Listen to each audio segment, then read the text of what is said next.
Let's talk all about AI in business. It's hosted by Brent Muller.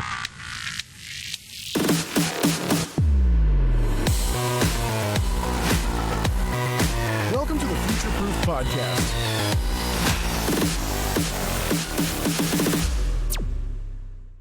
Hi, and welcome to Future Proof. This is the podcast where we're decoding how founders, leaders, and execs are working smarter and looking into the future using AI, automation, and data. And if you're looking to future-proof your business, you're definitely in the right place. And before we jump in, as everyone knows that's been watching me, our company builds micro AI solutions across all parts of B2B businesses. So if you just want to, Beachhead. I had it and I just kind of messed it in my head backwards. So Mike, welcome and thank you for spending some time with us today. Yeah. So talk to us about, we always start, let's jump right in. Let's talk about your background. You have a military background and from New York to Colorado. So talk to us about your journey and your career. So I, like many people, grew up in a small town and, wanted out. So, after college, I joined the military because I thought, well, I think I'll just see the world for a little bit and then come back and maybe go to law school or, follow what was originally my passion. The military got me into cybersecurity before it was a thing. It was just doing IT stuff and building the first networks for the Department of Defense. And then I got into some offensive cyber stuff before it was a thing. And 20 years later, all of a sudden I'm retiring from the military, being a full-fledged cybersecurity guy, and went, wow, I guess my few years turned into a career, right? Quickly. Yeah, it turned into a career, and I got to travel. So my first 12 years were spent in Europe. So that was the hook. They sent me to where I wanted to go, and then they kept me there right up until my 12-year point. And then they said, well, now we know we have you. Welcome back to the States. And I got stationed here in Colorado. I got to do some great things in the military, building their first networks, build the first network operations center for the Department of Defense. So I got to really learn when it didn't matter, which is what I tell everyone today. It's not that I'm smarter than anyone else. It's just we could make mistakes and no one cared. Right. Because email, what's that? I don't care. So you got to learn a lot more about it when no one needed it up in 30 seconds. You play around with it and learn it. After retirement, like most of us, I joined a big contracting company, went to work for them. That company got bought twice. I didn't make the second buyout. And I thought, well, what am I going to do now? I seem to be working really hard for these companies and they don't really care. It wasn't like the military. You come in, you work, you can get promoted and you have a career. Right. With these companies, I was like, there's no career because you don't know when you're coming or go. Right. So instead of bouncing from company to company, trying to grow a career that way, I was like, well, I'm going to start my own company. It's been a dream of mine to help small to medium-sized businesses with cybersecurity. And so I started Digital Beachhead, which was a term I created on a performance report in the early 2000s. I said I was securing the Digital Beachhead for the Department of Defense. Yeah. My commander told me I was full of crap. He's like, there's no way. And when I'm like, well, this is what I think it means, he went, oh my God, we're securing the Digital Beachhead. And it made it onto my performance report. It made it onto a Wing Awards package. And then 2 years later, the undersecretary used it in a speech. So I kind of had that in my back. If I'm ever going to start a company, it's going to be Digital Beachhead, this crazy term I came up with. And so I did. And we started in federal contracts because that's what I knew. Right. It's right in your wheelhouse, right? Yeah. I knew the people. I had been working for government contractors. One thing I did try to do was learn when I was at this contracting company. I didn't just do my job. I was like, so how do you price these? What's a wrap? How do you figure out a wrap rate? Tell me about everything. Right.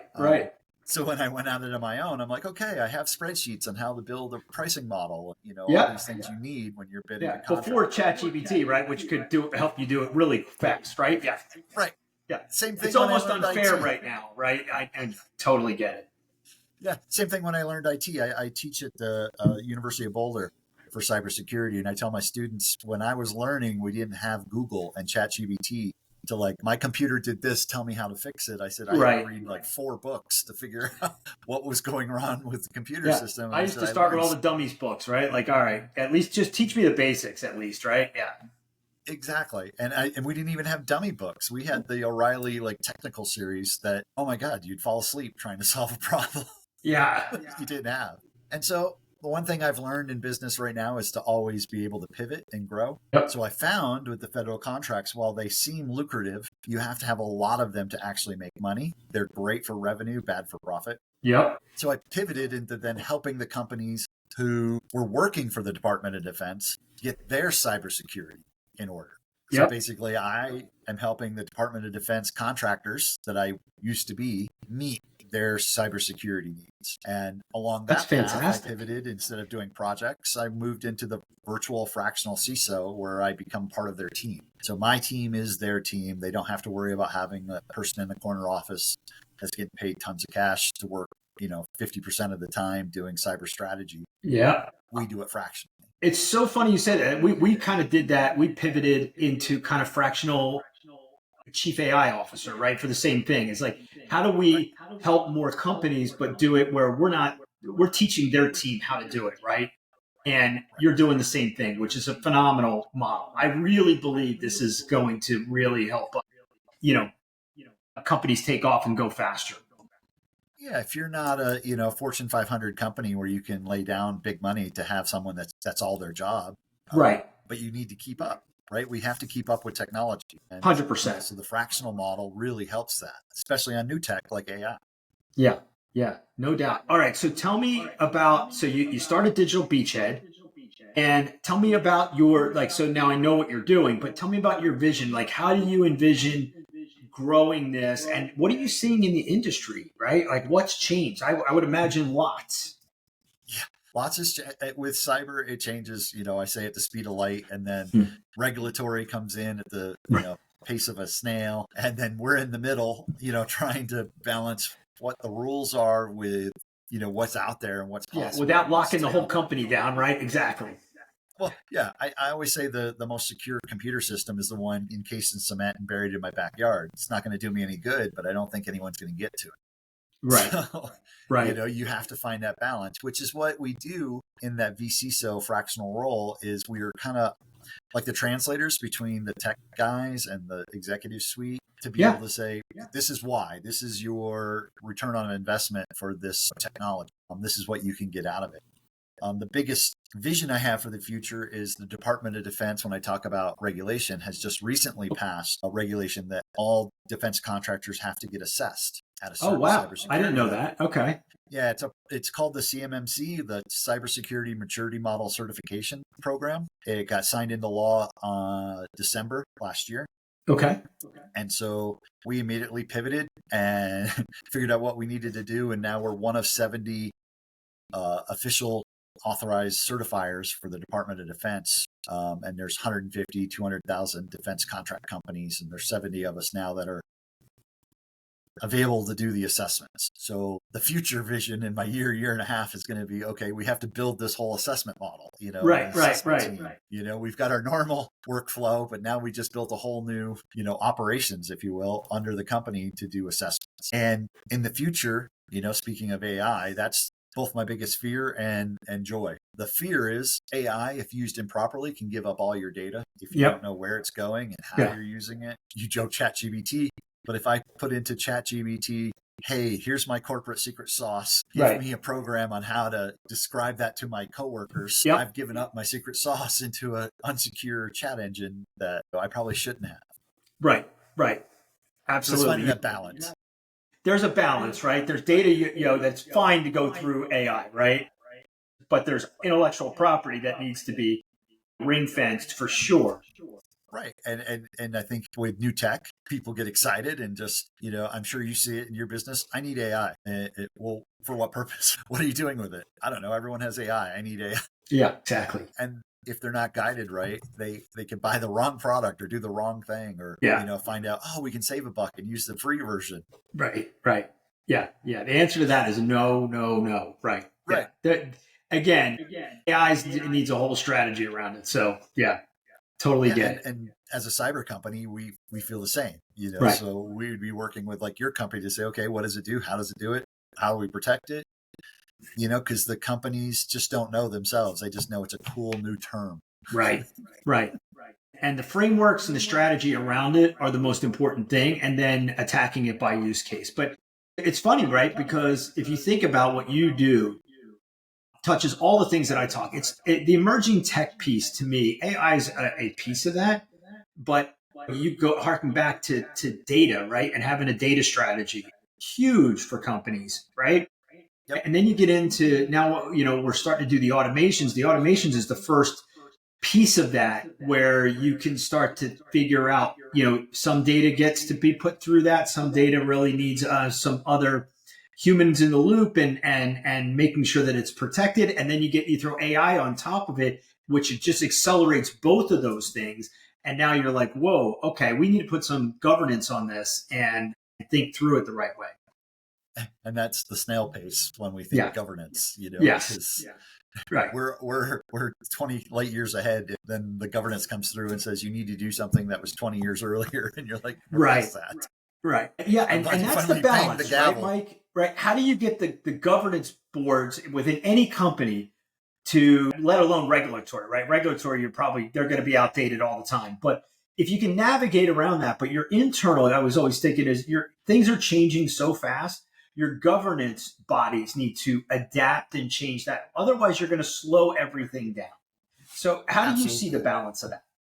Well, and I think they have to work in tandem. So that's kind of one of the roles that we get to play is when the company says, I want AI, and we got to figure out why AI, but also what are the policies and procedures? You're going to put this new tech into your workforce. They need to know what it's for, how to use it, what data they're allowed to put it in, what data they're not allowed to put in it. Yep. Dropping it in, from, 30,000 feet and going, boom, we have AI, everyone go. Yeah. People, the average worker is going to be like, great, what does this mean for me? Or wow, I can do this with it too. And you're like, please don't do that with it, Yeah. So it is finding that balance and working, I think companies have failed at this for a long time, which is, it's the same thing as we see on our roads, like construction on the roads. They're like, hey, we just repaved this road because we got money, blah, blah, blah. And like 14 months later, they're like, we're putting a new pipe in. And so now we got to dig up this new road we just put in to lay this pipe. Because there wasn't any forethought about when that project was coming in, right? Right. Could we put these two together so you could have dug up the old road, put in the pipe, and then repaved everything? Right. And sometimes that's funding and how funding rolls, Right. But in companies, if you can have some foresight and say, I want AI, okay, what's it going to do? What's it going to affect? What policies do we need to have in place before we go dropping in this new tech? And kind of then lay out a bigger framework versus just, I bought this, I bought that. Yeah. And what's funny, and this is going to come into play in your world, I believe, is that I've been talking to a lot of companies about, so most people understand what the LLMs are, right? The large language models. But what companies will start to understand as they learn more about AI, and it's very similar when the cloud was coming out, but people didn't understand the difference between a private cloud, a colo, and a public cloud, right? There was just lots of unknowns back then. Now with AI, right, everyone knows ChatGPT and Claude and Grok, right, and now Gemini. And they understand what LLMs are. But this is just the first dip their toe in the water with this. And what I've been talking to companies about is that ones that get it, that have been doing it longer, they're like, okay, well, I want to build a small language model for my company, right? Things that matter to me, right? And that would come and be built internally. And that's where it lends itself much more friendly to the cybersecurity folks, right? To say, hey, this is something that we can empower across the company, right? I almost call it like the mini AI brain inside of your company where everyone can feed it. And that's where we need to get to. But it's so difficult right now in my conversations because people don't understand the breadth and the capabilities yet. They just know the hype, right? And it's like, how do we cut through the hype and start to say, look, there are massive, massive gains to be had if you can understand and put a strategy in place. And it has to go hand in hand with what you do, right? Which is the cybersecurity. So I'm hoping this podcast is the first of several that people start to take hold of and understand and said, hey, if I can get my cyber guys and my governance bodies to understand how to do this right, we could really change the way our company operates. Stay, less risk. Yes. With doing it. Because there's always the trade-off, right? Right.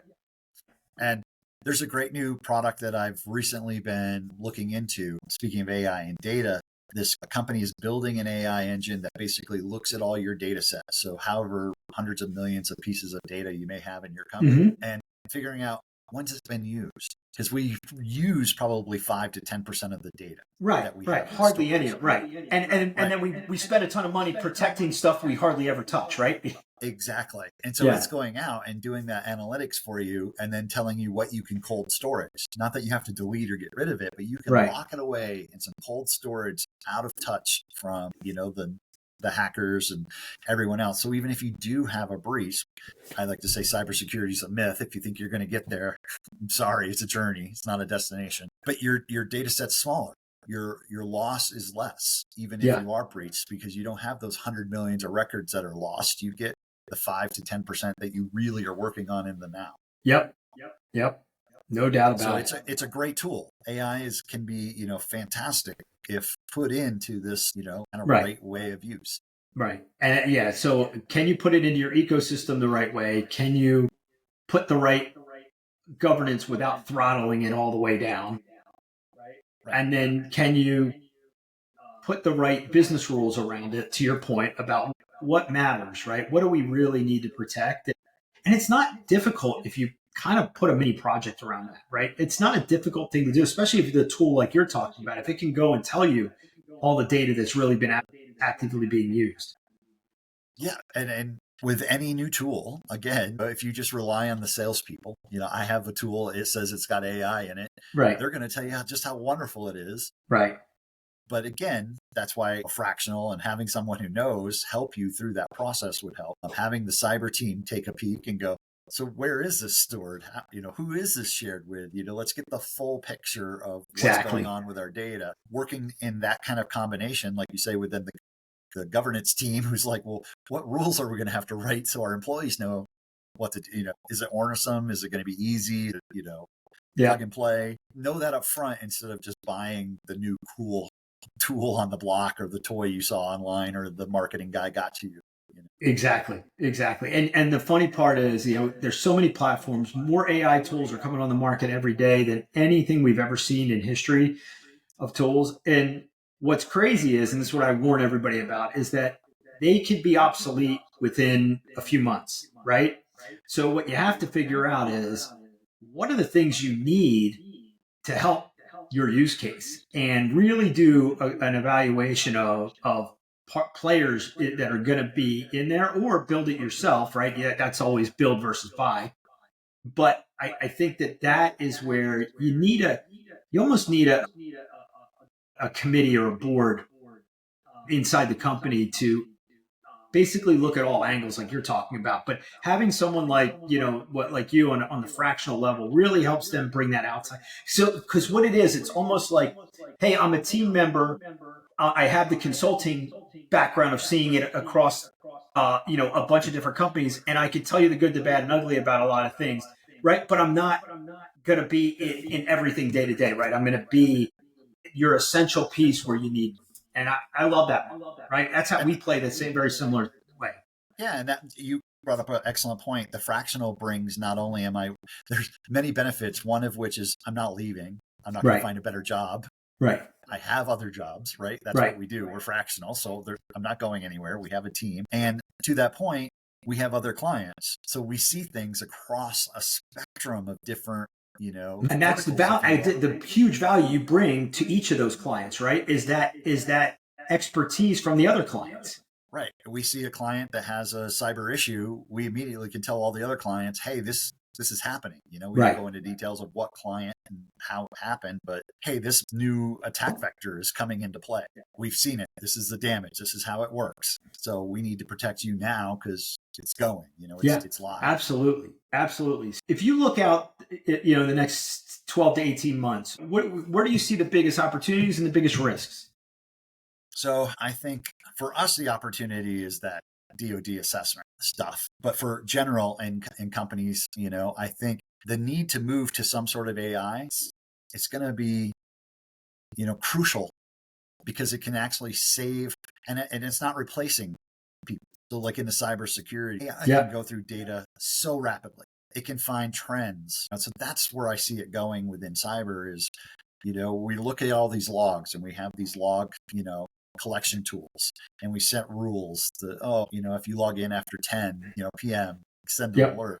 AI is going to be like, no, he logs in at 10 every Thursday of, the fourth month. And so Right. that's a normal login. You know what I mean? That's something we're not going to catch. It removes those false positives. It can get down to how fast you type your password. On average, your password gets typed, between this many seconds and this many seconds. So if it's slower or faster, maybe that's not the person. Right. So using that technology to its full extent is what I see happening in the future. The fear is, again, people just buy the product without understanding it. With any new tech, we tack it onto things. Yeah. So I refer back to the zero trust networks. So they're like, VPNs are dead. Let's go zero trust. Yeah. Well, as a tech guy, zero trust is the same thing as a VPN. You're using the same technology, except for you're throwing a firewall at the end of it.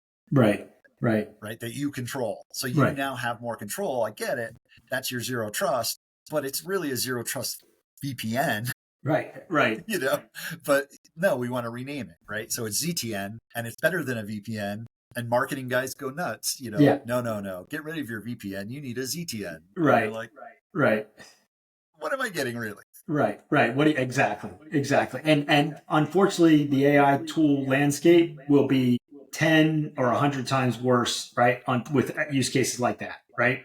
Absolutely, because people are just going to throw on, we have AI. Well, what does your AI engine really do? Well, it makes sure that you logged in with your name. Exactly. Something minor, and you're like, but now you're calling it AI, and it's not really doing anything. Right. Exactly. I love it. So, all right. So the last question I always say is, if you could fix one thing in your own business with AI, Mike, what would it be? Junk mail. Like, a good AI engine that goes through and tells me if it's an AI engine, sadly, reaching out to me. Is it a human? Yep. Does it actually meet my criteria of want and need? And something that goes across platforms. I get so much junk on like LinkedIn and, these other platforms as well. Yep. So I've got a little hint for everyone out there who wants to have a little AI beater for the junk mail. If you look at my name on LinkedIn, there's an ASCII character after my first name. Yep. And so if an AI I've heard someone doing this, explain that to everyone. Yeah. So that way, if it's not a person reaching out, typing my name, Mike, but it's something that grabbed the field, an AI engine or any kind of engine, that's going to say in the email to me, Mike, with my little ASCII character. Well, that means it wasn't a human because no one is typing my name, finding the alt 567. I think it's a great. Someone told me this like 2 years ago. They did this, and I totally forgot. And I saw yours, and I'm like, oh, Mike's doing that. Yeah. And it just helps, right? So now it's not that I don't have to read it or whatever, but I can kind of, if I have less time, you need to weed out, the stuff. The ones that actually type my name and doesn't have that, right? Exactly. Right. If someone types my name, well, I'm like, okay, I'm more likely to reply because I know I'm talking to you, not some third-party engine you're using to just grab followers and send out We've used them. Yeah. I mean, I'm not going to lie. We used them. We use those tools. Yeah, absolutely. But, you have to, right? Yeah. Now when you get to a point where your inbox has got 50, 60 messages a day on LinkedIn, I'm like, I might want to just talk to the people. Exactly. Let me do a little bit of pause. Right. Exactly. Yep. You got to stand out otherwise. Yeah. Totally. You got to have a great value prop if it's Mike ASCII character. Yeah. You better have flashing. I just sent you $5. I love it. Mike, honestly, I love your model. I love how you're helping companies. And I think there's tons of people that are going to be seeing this and going, you know what? The fractional way is a great model I want to explore. So we're going to put all the links below so they can get in touch with you. But if before that, just tell everybody how to get in touch with you guys. The best way is to reach out to our website, which is www.digitalbeachhead.com. We're on LinkedIn, Digital Beachhead, and I'm on LinkedIn, Crandall.Mike, on LinkedIn. I love it. Without the asterisk. Yeah, without the asterisk. Without the asterisks. If you look at my name, you'll see it's Mike, and then there's this little weird character next to my first name. Yeah. That's how you know you got the right Mike as well. There's exactly. I love it. But, hopefully at some point we'll get the blue check marks, right? At some point.